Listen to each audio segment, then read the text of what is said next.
créatif, je suis Adeline de la Métamorphose d'une aiguille. Vous pouvez me retrouver sur les différents réseaux sociaux, Instagram et Ravelry. Me revoilà après une petite interruption à cause des vacances, les vacances scolaires. Je vous mettrai des petites images de nos vacances avec Petit Loup, la mascotte de l'école. Je ne sais pas si vous avez aussi cette petite mascotte qui aide les enfants à raconter un peu leurs vacances. Tout d'abord, un grand merci pour les messages que vous m'avez envoyés suite à mon dernier épisode où j'étais un petit peu en réflexion autour de ce podcast, autour du tricot, autour de tout ça. Donc je vous remercie beaucoup pour cet intérêt pour ce que je fais. Ça m'a beaucoup touchée, ça m'a bien reboosté, ça m'a redonné envie de faire un épisode. J'ai regretté de ne pas pouvoir l'avoir fait plus tôt, mais voilà, c'est tout ce qui compte. Autour du nombre d'abonnés où j'étais un petit peu, un peu déçue sur le fait, j'avais l'impression que ça stagnait un petit peu. En fait. Ça y est, j'ai atteint les 850 abonnés, je suis très fière, merci beaucoup. Après, j'ai vu le commentaire d'une abonnée qui me disait que c'était beaucoup de monde. Et c'est vrai que c'est qu'un chiffre pour moi. Et j'ai fait un petit calcul et je me suis dit que je voyais à peu près 850 personnes en espace d'à peu près 6 mois en fait. Donc oui, finalement ça commence à faire pas mal de monde. Merci beaucoup pour l'intérêt que vous portez à mes vidéos. Je suis flattée et honorée que ça vous plaise. J'espère que ça va continuer pendant encore un petit moment parce que ça me plaît beaucoup de vous parler et surtout ce que j'aime beaucoup c'est avoir ces interactions avec vous, tous ces commentaires et y répondre avec grand plaisir. Et c'est vrai que j'ai eu tendance un peu à me comparer ces derniers temps et c'est pour ça que j'étais peut-être un peu déçue. Enfin, déçue c'est bien grand mot mais je me suis un peu interrogée sur voilà, j'ai essayé de prendre un peu de recul, voir vraiment j'avais l'impression que le nombre d'abonnés en fait reflétait un peu la qualité et la valeur du podcast en fait pour vous quoi. Bon, revenons à nos moutons. On va passer à mes réalisations d'abord en tricot. Petit aparté, je porte mon châle Sedum de Mélina le petit panda que je vous ai présenté dans un autre épisode.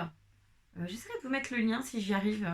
Je sais pas trop comment on met des liens sur des épisodes précédents. J'étudierai la question. Puis je parlerai de la robe tout à l'heure, ça fait partie des réalisations terminées en couture.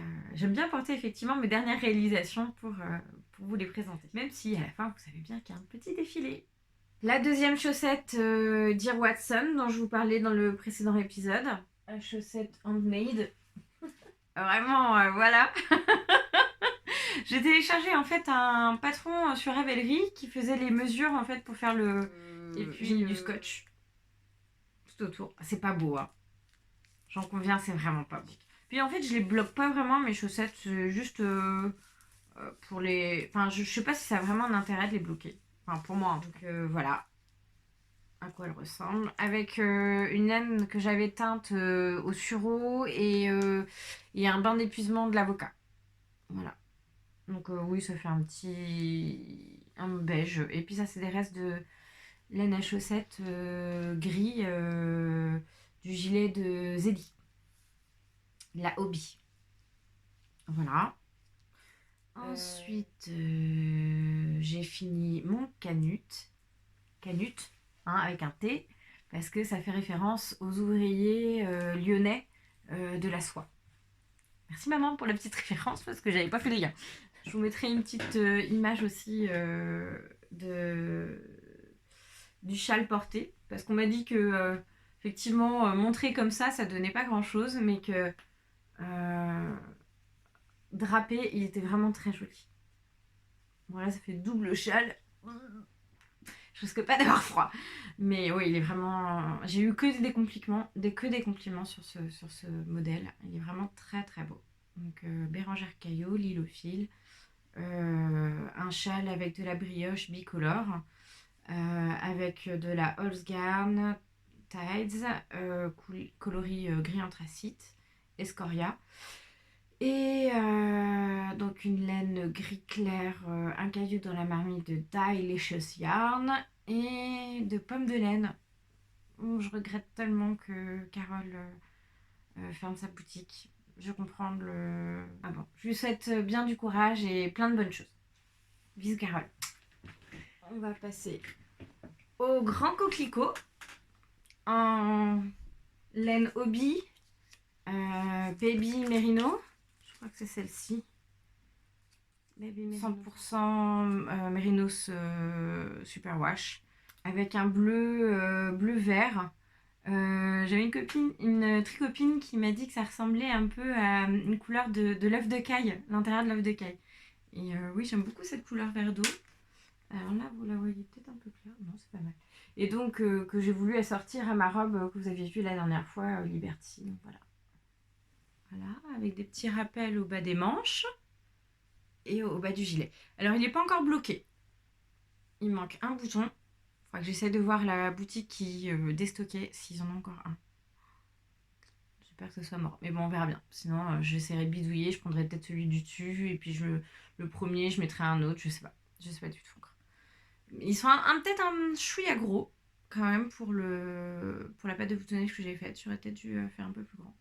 Je me suis pas... Mais bon, voilà. Avec Gorgeous, comme on dit, je crois. Ça doit être... c'est une petite poupée, là, à la fin de mes réalisations en tricot. Maintenant, on va passer aux encours. Donc, en encours, j'ai perdu des mailles. Donc, il s'agit du Bosseron de Vincent Deslandes. C'est Okil Tricotte qui l'avait réalisé et je le trouve vraiment très chouette et j'aime beaucoup le point mosaïque que j'avais pu faire sur le châle qui avait été designé par Triple L de Mag et d'autres designeuses. Un châle gratuit Crime et Tricot. J'ai beaucoup aimé la mosaïque et donc j'avais envie de refaire. Donc c'est un jeu de mailles glissées. Et donc mon mari a choisi ce rouille et de la House Tides en fait que je double. Et donc il y a un vert forêt et un vert un peu plus foncé. Donc c'est vrai que ça donne une nuance qui va être assez sympa je pense à tricoter quand il sera... C'est ça, c'est la couleur principale, ce qui va être le reste du gilet. Je vous mettrai une photo un petit peu du bosseron à quoi il ressemble. C'est un peu pour ça que je décentre en fait, c'est pour pouvoir vous mettre les photos sur le côté. En plus du fait que c'est pas toujours évident de me mettre bien au milieu. Donc ma foi, il a pas trop mal avancé. Avec un petit tréhausse pour le dos. Et je vais reperdre encore mes mailles, moi je sens. Voilà. En aiguille, alors 4 et puis 4,5 pour le jeu de mailles glissées. Pour pas que ça soit trop serré. Effectivement, à mon avis, ça peut être vite un peu serré. Puis ça fait une bonne épaisseur, donc à mon avis, pour le haut du corps, ça doit être assez confortable. Mon mari qui est un peu frileux, je pense qu'il va apprécier. Donc la laine, c'est de la Drops Lima, la rouille. À venir, j'aimerais me faire en fait un pull avec ces laines que j'ai achetées chez Laine Select. Alors c'est une laine lace et que je voudrais en fait, je pense que je vais acheter de la broche alpaga couleur gris moyen pour bien la sortir. C'est vrai que les chevaux là, j'avais pas remarqué mais en fait il est vraiment très très violet. Et moi je m'étais surtout concentrée sur ce bleu que j'avais vu en fait dans les chevaux. J'ai surtout vu ce bleu là qui me plaisait beaucoup. Avec rehaussé de petites pointes de beige. Attendez, je vais vous le défaire. Parce que l'autre j'ai mis un cake et on ne voit pas aussi bien. Donc moi quand j'avais vu les chevaux, la façon dont il était tourné, je voyais plus ce côté là. Et en définitive, une fois que je l'ai mis en cake et que je l'ai un peu tricoté, je me suis aperçue qu'il y avait quand même pas mal de violet. Alors la violet c'est pas ma couleur de prédilection, c'est pas une couleur que j'aime beaucoup. Ça s'appelle la coquette. C'est 800 mètres, alors c'est mérino et soie. Donc je vais vous montrer le cake, à quoi il ressemble. Voilà. Alors j'avais fait des essais aussi. Oh, je vais vous le montrer. Donc j'avais fait des essais. Donc là avec le vert que vous avez vu de mon grand coquelicot, qui est une laine un petit peu plus épaisse. Là, c'est le gris Happy Fit du reste du talon de mes chaussettes que vous avez vu tout à l'heure. Ça, c'est un reste d'alpaca de Drops que j'ai utilisé pour le gilet de Zélie là, en jacquard. D'ailleurs, une abonnée m'avait demandé le patron. Je sais pas encore si je vais le faire et l'éditer ou je sais pas, vu que c'était un bidouillage. À voir si vous êtes nombreuses à me le demander. J'ai fait la grille, par contre, la grille, je peux la communiquer. Et elle voulait l'adapter sur un. Elle m'avait demandé sur un. En fait, un gilet gratuit, mais qui correspondait pas parce que c'était pas un yoke. Et c'était pas la bonne taille d'aiguille, c'était tricoté en 6. Euh, Enfin, c'est surtout ce qui me dérangeait, surtout c'était le yoke. Après, la grille de jacquard, elle peut s'adapter. Voilà. Là, comme c'était important que ça soit quand même pas des manches montées et que ça reste. À la rigueur, sur un raglan, peut-être que ça pourrait éventuellement s'adapter. Je sais pas. Enfin, ça me semble compliqué. Faut vraiment, je pense, garder le yoke. Oui, donc je reviens. Alors, ça me plaît moyennement. Je trouve que, ouais.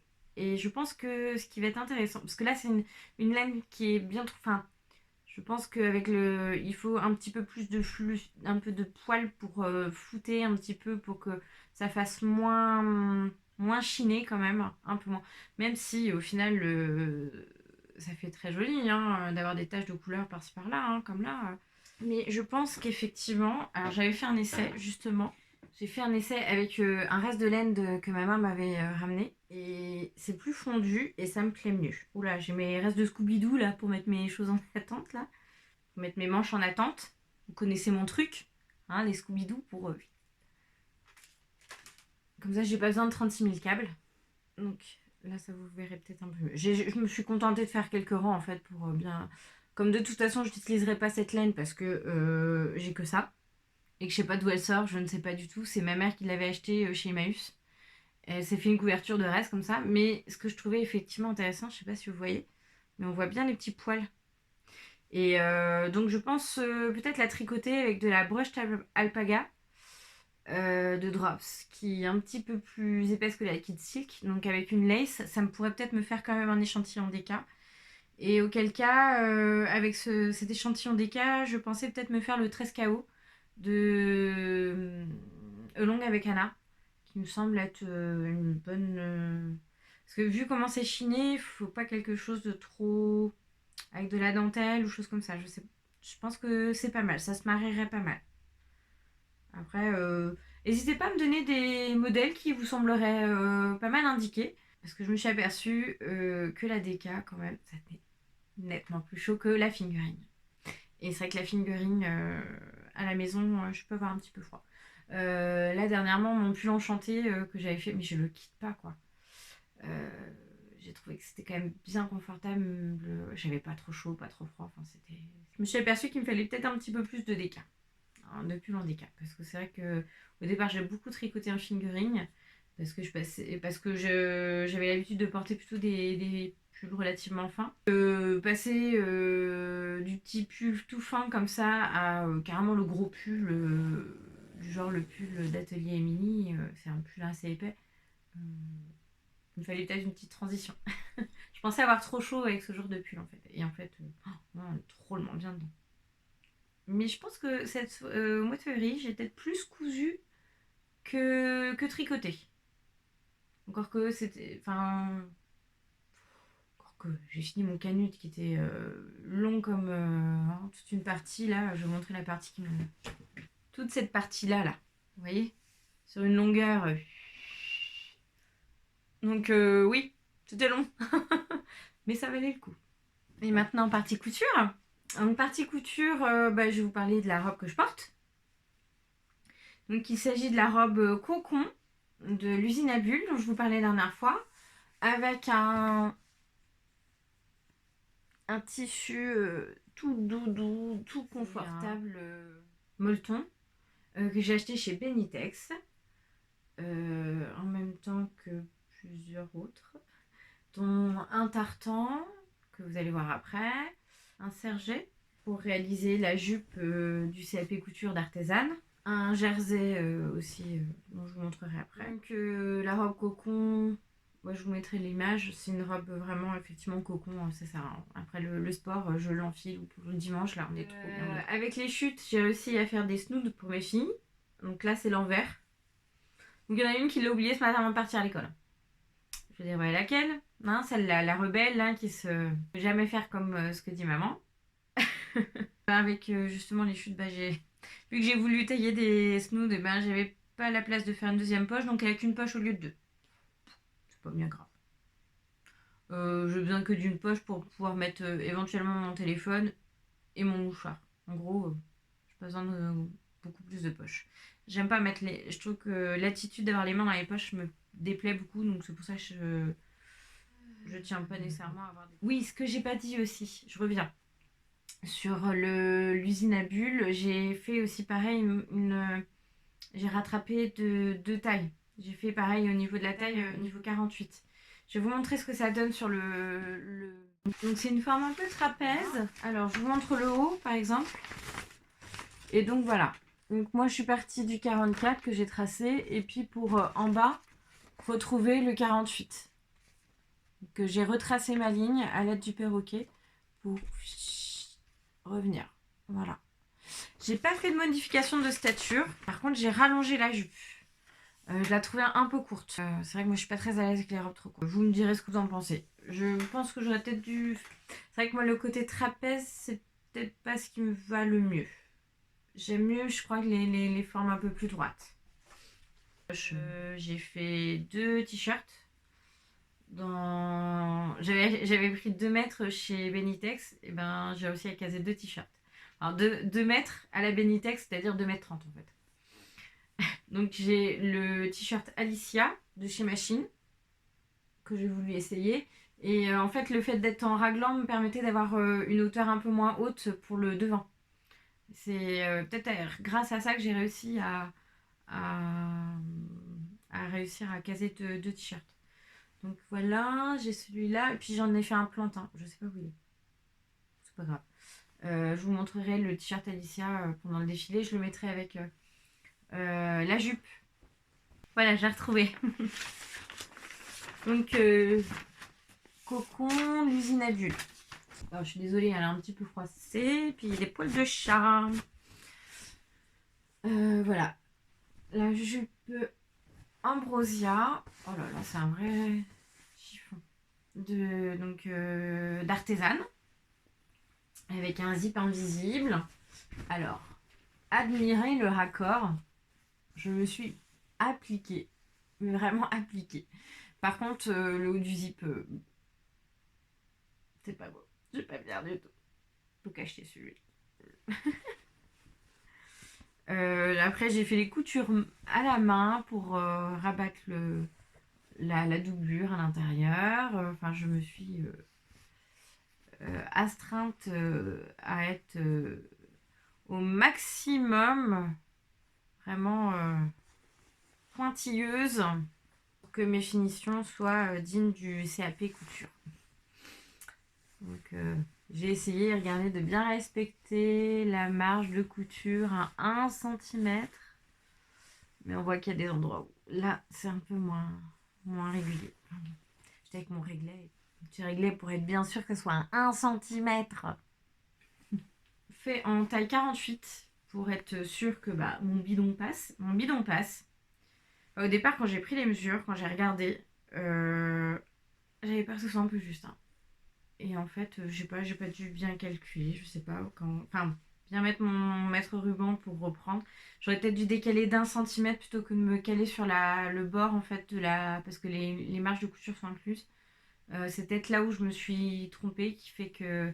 Bon, au final, il y a pas mal de surplus à cet endroit-là, alors que ça devrait peut-être épouser un peu plus les formes. Mais elle me va. Elle me va. Je serais peut-être plus tranquille cet été du fait que ça me colle pas trop. Je pense qu'une petite jupe bleu marine comme ça l'été, ça sera vraiment un intemporel. Ça pourrait aller vraiment avec tout. Et puis pour aller au travail, ce sera très bien. Donc, au travail, je peux me permettre d'être en jupe vu que j'ai pas trop de manipulation à faire. Donc la robe, cocoon, la jupe. Et j'ai fait les 2 t-shirts. et la robe Raphaël. Juste avant de partir, je voulais me faire une robe pour le baptême de ma filleule, Héloïse. J'avais une robe Raphaël que j'avais faite en viscose bleue qui est un peu trop raccourcie. Qui est un peu rétrécie, donc je me suis refait une robe Raphaël avec une viscose achetée chez Benitex, un tartan. La robe Raphaël, j'ai fait cette version-là. Alors par contre, je me souviens que la jupe, je la trouvais pas assez poncée, pardon. Donc ce que j'ai fait, en fait, c'est que j'ai pris la laise pour faire la jupe entière. En fait, j'ai recoupé ma laise en deux pour pouvoir faire mes deux pans de devant et dos. Le dos et le devant sont de la même taille. Voilà, j'ai fait des poches. J'ai rallongé les manches aussi parce que je voulais mettre l'hiver. Un tartan bleu marine, hiver. Que j'ai sorti avec ça, avec ce châle là, je me dis que c'est pas mal. Ça donne une petite touche de rose là à tous, puis ça met l'accent sur le vert. J'aime bien. Voilà. Voilà pour oui. Donc je lui ai fait des poches aussi. Voilà pour mes réalisations en couture. Plus à dire à part que j'ai galéré quand même avec ce tissu pour garder le droit fil et l'ajustement des carreaux. C'était en fait mon coupon, il était tout traviole. C'était une horreur à tailler. Oui, j'ai eu beaucoup de mal. Ça, pendant que Alice était malade, parce que la semaine avant les vacances, Alice était malade. La semaine où justement je voulais tourner avant de partir en vacances, qui nous a fait un petit pic de fièvre. Voilà. Et sa soeur a suivi pendant qu'on était à Paris. Donc la joie. Enfin, je crois pas qu'on ait contaminé les autres. Hein. C'est pas le. C'est un petit virus, même pas mal à la gorge, même pas tout quoi. Enfin, on sait pas. Petit virus de saison. Couture à venir. Faut que je finisse par faire mon chemisier là. C'est vrai que là, avec Artisan, vu qu'il y a un chemisier la progression, en fait, bah, j'ai l'impression de brûler les étapes. Alors, conclusion, ça m'a un peu. Je voudrais garder effectivement l'évolution graduelle qu'ils ont mis dans leur livre. Mais finalement, ce qui m'embête un petit peu, c'est que ce qu'ils ont proposé, c'est pas vraiment de saison, de septembre à mai. Encore que ils font une veste en lainage qui me semble pas très adaptée. Enfin bon, toujours est-il que ça va être une robe en cupro, une robe en lin, voilà. La robe suivante, normalement, c'était pour travailler le lin et c'est une robe en lin. Une robe en lin, maintenant, j'ai pas très envie de la faire maintenant. J'ai choisi de la faire dans un autre tissu qui sera un petit peu plus. Un cupro de viscose. Donc ça va être ça en fait un peu microfibre qui est rouge. Mais je voudrais mettre un petit passepoil dans les coutures. Je pense que ça rehausserait, serait joli. Enfin, j'hésite un peu. Mais alors, et le passepoil, je ne l'ai pas trouvé. Je voulais mettre un Liberty. Mais j'ai des doutes. Je sais pas si je vais le faire ou pas. Je suis moyennement motivée. Puis je me dis que j'en ai pas mal de robes en ce moment. Donc voilà. Donc il faudrait que je fasse mon chemisier quand même. Que je finisse par le faire. Surtout que celui-là, je l'avais acheté pour l'assortir avec un pull que je mets plus en ce moment parce qu'en fait il est un peu cropped, boxy. Donc conclusion, je trouve... et puis d'abord il est en fingering, donc je le trouve trop léger pour la saison, même s'il fait pas super froid en ce moment, on dirait. Et puis en plus cette petite fleur sera très bien pour le printemps, donc il faut que je m'y mette. Oui, puis il faudrait que j'avance un peu dans le projet CAP aussi, ça serait pas mal. Mais le fait de faire ces vidéos, en général, ça me redonne un petit coup de boost. Je me dis, en général, je travaille une semaine, j'ai une semaine de repos, une semaine de repos. Donc, ça va bientôt changer, je pense, mais voilà. Donc, en général, je faisais mon podcast. La semaine d'après, je me mettais à fond dans la couture. Et le tricot, c'est toujours un peu tous les soirs en continu. Donc, au final, ça progresse au fur et à mesure. Mais c'est vrai que la couture, j'ai tendance, moi, à faire des sessions. J'ai besoin d'avoir ma journée devant moi. Je ne peux pas, moi, morceler, en fait, en plusieurs étapes. J'ai du mal, il faut que une fois que je suis concentrée et que je suis dedans, voilà, j'ai du mal à reprendre quelque chose en cours. Donc c'est vrai que j'ai tendance à... Et puis il faut que j'ai plusieurs jours devant moi quand même, parce que comme j'ai d'autres aussi choses à faire. Et puis le week-end, mon mari trouve que c'est pas très convivial comme activité, donc il préfère qu'on reste en famille. Donc je culpabilise un petit peu de me mettre un peu à coudre au moment du week-end. Et d'autant plus que j'ai des moments, vu que je suis à mi-temps, des moments où je suis toute seule à la maison où je peux très bien les faire. Je crois que ce serait différent si j'étais à temps plein. Je pense que je ferais probablement autrement, mais pour coudre. Mais peut-être qu'il y aurait un peu moins de couture, je sais pas.